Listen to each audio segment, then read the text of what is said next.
Hello, bookworms. Welcome back to the Bonafide Bookworm. I'm your host, Rachel, and if you're here to read along with me and improve your English. So, today we have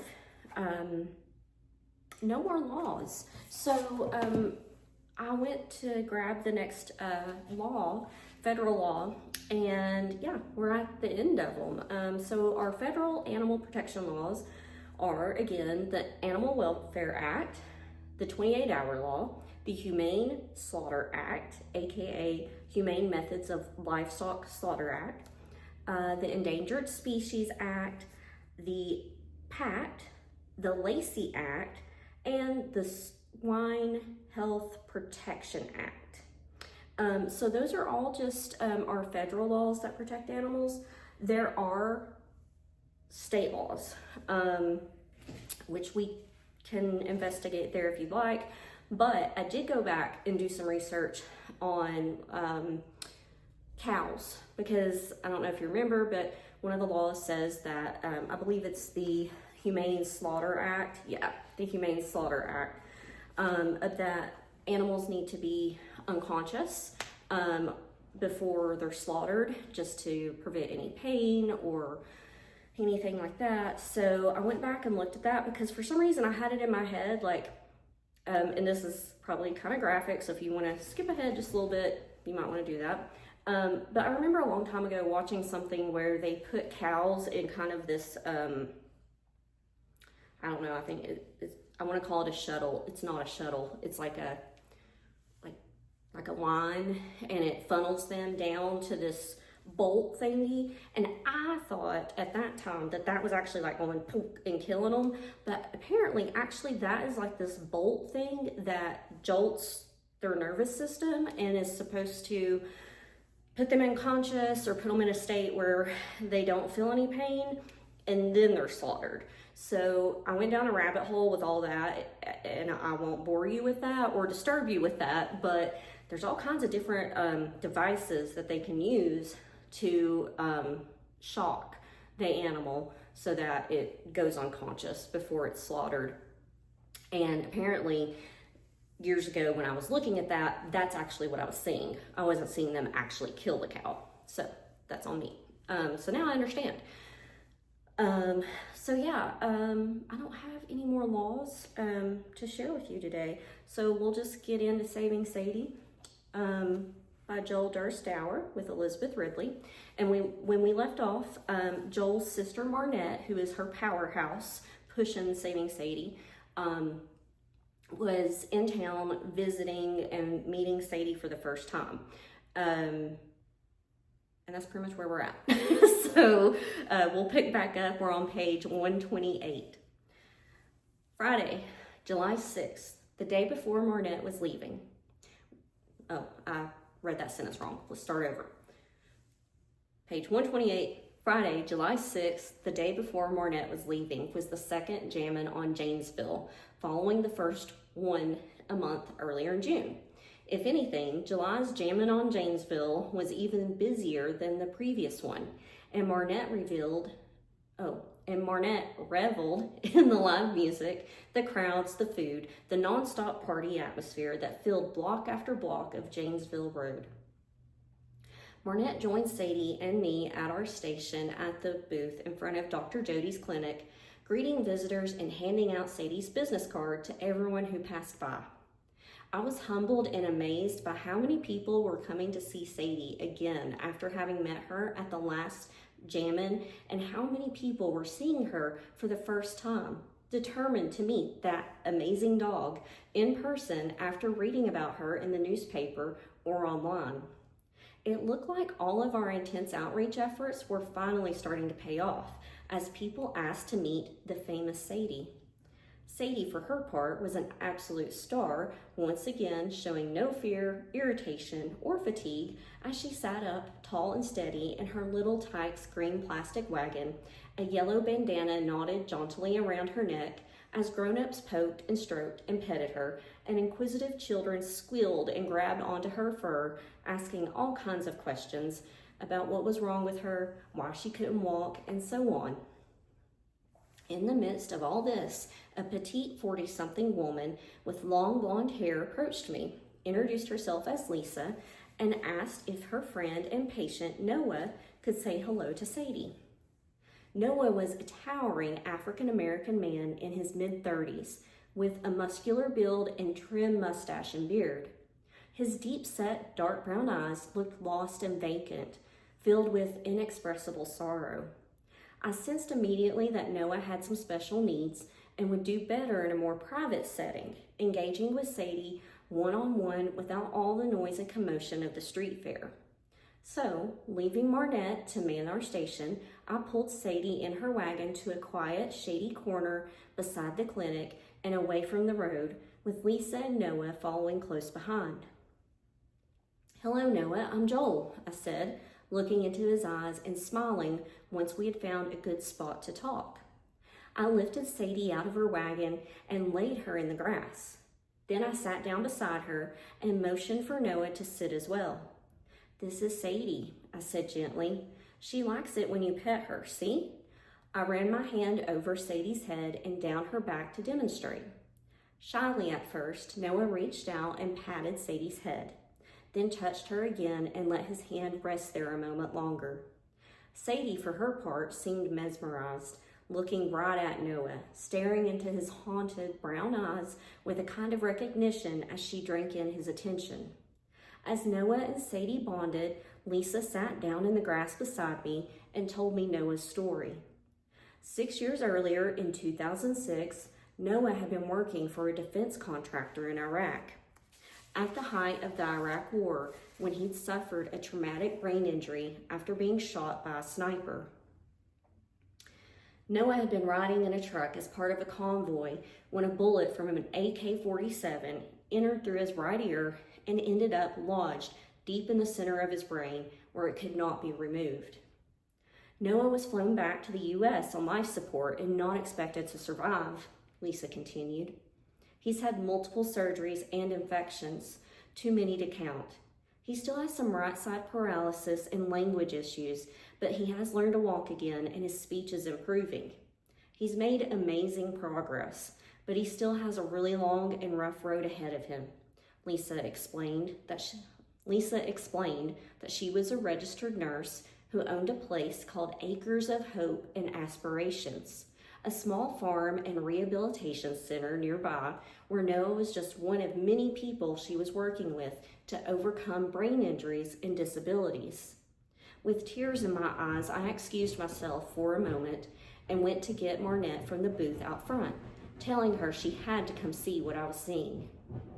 When we returned to the quiet space beside the building, Sadie was stretched out in the grass between Lisa and Noah. Lisa, arms circling her knees, was beaming, and Noah, this gentle giant of a man who had endured so much, was petting Sadie very gently from head to tail and speaking soft words that only the two of them could understand. Two damaged, troubled souls had reached out, each finding healing in the other.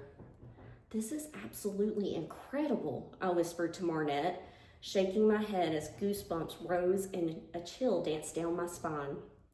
Noah was shot in the head and had to learn to walk again.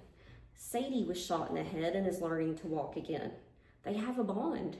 It's like they speak the same language, like they understand each other. "That's because they do understand each other," Marnette insisted. "I told you a few days ago that I believe Sadie was sent to us for a reason. I think we're seeing that reason in action right here and now. This is Sadie's gift to the world. There's no limit to what she can achieve." She smiled warmly and gave me a knowing wink, but it's up to us to make it happen. Acres and Acres of Hope, Chapter 7. And here's a little picture of Sadie.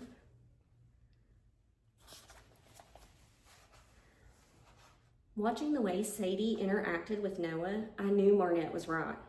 Sadie had a very special gift to share with the world, but I still wasn't sure exactly what form that gift would take or how to bring it to fruition. I was working 40 hours a week and Sadie was rehabbing a lot more than 40 hours a week. How could we find the time, money, energy, and resources to do anything more than we were doing now? True, there were events such as Jammin' on Janesville, where Sadie could meet and interact with people, spreading her message of hope, love, and second chances. And we had been contacted by several businesses and organizations that wanted to set up meet and greets with Sadie. But how can we go bigger? I wondered. How can we take this further and be more proactive, more organized, and reach more people? In my mind, the only way was to first get Sadie fully rehabbed and back on her feet. Then, once her treatments, therapy, and basic everyday care were less intensive and less time-consuming, we could focus not just on raising her profile in order to generate financial and other support, but on spreading Sadie's special message far and wide. We'll get there, girl, I promised her. But for now, it's all about getting you better. As the summer of 2012 progressed, so did Sadie. She was becoming stronger, more confident, and more alert and energetic by the day. Fur sprouted on her forehead in dark little tufts around where the stitches had been, and you had to look closely even to see that she'd had an operation. Her tail wound, since it was much bigger, was taking longer to heal, but even that was looking better and better by the day. Her therapy, treatment, and rehab continued in earnest, and we were never short of suggestions and recommendations for new things to try.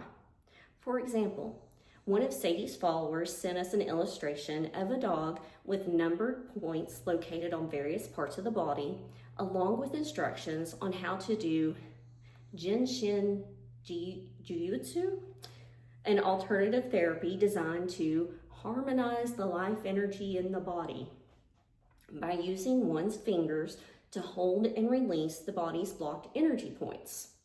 We also added more massage, now with a massage therapist for humans who had extended her practice to working on animals too. I was open to trying anything and everything as long as it didn't harm Sadie, who of course, figuring we would never know what treatment, therapy, or procedure would provide that major breakthrough we were hoping and praying for until we saw it in action. Things were going so well that I was taken totally by surprise when I experienced my first serious Sadie meltdown. It was a hot, hazy Saturday afternoon in early August, and I had been working with Sadie for hours on the power plate, the peanut ball, the trampoline, and some new indoor exercises I had come up with, trying to train her to use her legs to climb the stairs from the living room up to the bedrooms on her own. I would place a small piece of food on every other step, and the idea was that Sadie would have to lift herself from one step to the next to get the next piece of food. I was behind her on the stairs, supporting her rump while she reached forward with her front paws.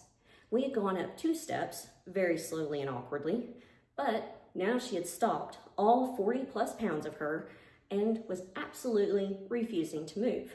Come on, Sadie, I coaxed, giving her a stronger and more pointed push.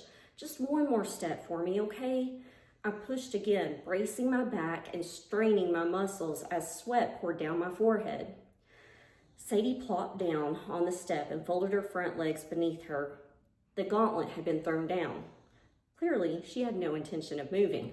Fine, have it your way, I snapped, sliding my arms beneath her belly, lifting her up and placing her back on the living room carpet at the base of the stairs. Why can't you just do what I want? Why? Tears sprang to my eyes, just a trickle at first, but then the dam burst. Sadie, don't you see that I'm trying to help you? I sobbed. I just want you to be able to walk again. My frustration really had nothing to do with trying to help her climb the stairs, I quickly realized. My meltdown was because here we were in August. I had Sadie for a little more than 3 months, and even with all the progress she made, she was nowhere close to where I thought she'd be by now. Sadie was still in a diaper and wasn't urinating when and how I wanted her to. She wasn't standing on her own, and she definitely wasn't walking. How much more do we have to do? I cried out loud. I sank to the bottom step and sat with my face buried in my hands, letting the tears flow around my fingers. Why isn't this working? Suddenly, I felt a cold, wet nudge against my arm, then another one, more insistent this time. I looked up, and it was Sadie trying to get my attention. She smiled her doggy smile and wagged her tail. I stroked her head, rubbing the base of her ears. Her bright caramel brown eyes gazed at me, full of love and optimism, as if to say, "Please don't be mad at me, Mom. I'm doing the best I can. It's really hard to get my legs to work the way we want them to." "I know, girl, I know. I'm so sorry." I pulled her close, kissed her forehead, and wrapped my arms around her shoulders, letting the thick, soft fur around her neck absorb my tears.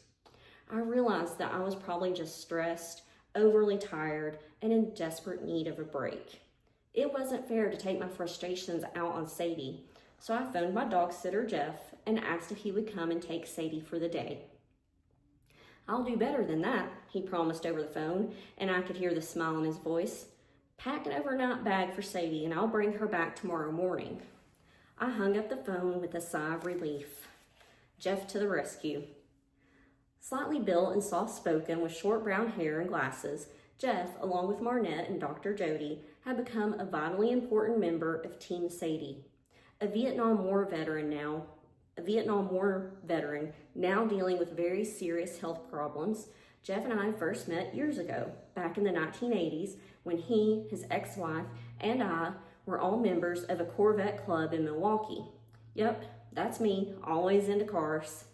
When I moved to Illinois, we lost contact, but then I ran into him at a club reunion in the early 2000s, and after that we kept in touch. By the time I moved back to Wisconsin in 2007, Jeff had retired and he began pet sitting for me, taking care of Sparky, Kit Kat, and Presley, the other dog I had at the time, when I was working out of town or had jobs that kept me gone from morning until night. When Sadie came into the picture, Jeff stepped up and quickly became my right-hand man, driving Sadie to swimming when I was at work and helping out whenever there was scheduling or other conflicts. After Jeff came and picked up Sadie, I took a long, much-needed nap. Afterward, I felt somewhat better, but still not my normal self. The despair and exhaustion I felt was bone deep, seeping into the very core of my being. That night, I went to sleep at 7:30 and woke up several times during the night, agonizing about why I felt so depressed and frustrated over a helpless animal. I loved Sadie, and I knew she was doing the best she could. One of Sadie's many gifts to me is her teaching me about patience, I thought. And today, I was a very bad pupil. But another of her gifts is hope and perseverance. I will try again, and I will do better tomorrow. Sadie is always working on me, even when I'm least aware of it. She is pushing and prodding and challenging me, forcing my heart and my soul to grow bigger, more open, and more embracing than ever before. After that, I fell into a deep, refreshing, dreamless sleep, with the whisper of a prayer for Sadie still on my lips as I snuggled under the covers with Sparky, Miss Kitty, and Kit Kat. I realized how much I missed Sadie, how much it hurt not to have her sleeping on the dog bed on the floor beside my bed, hearing her occasional grumbles in the night. Our family was not complete without Sadie present, and we could never be whole without her here. When Jeff brought Sadie home later the next morning, I threw my arms around her and covered her in kisses. "I know that sometimes I need to be patient with you, Sadie," I told her, "but sometimes you'll have to be patient with me too." She replied with a little bark and a bigger than ever wag of her tail. All right, we're gonna stop there on page 138. And wherever your hat, why do I need to change my saying. I'm always saying wherever you're at. I hope you have a great day, week, month, year, but wherever you're at, I hope it's great, and I hope you come back here. Bye.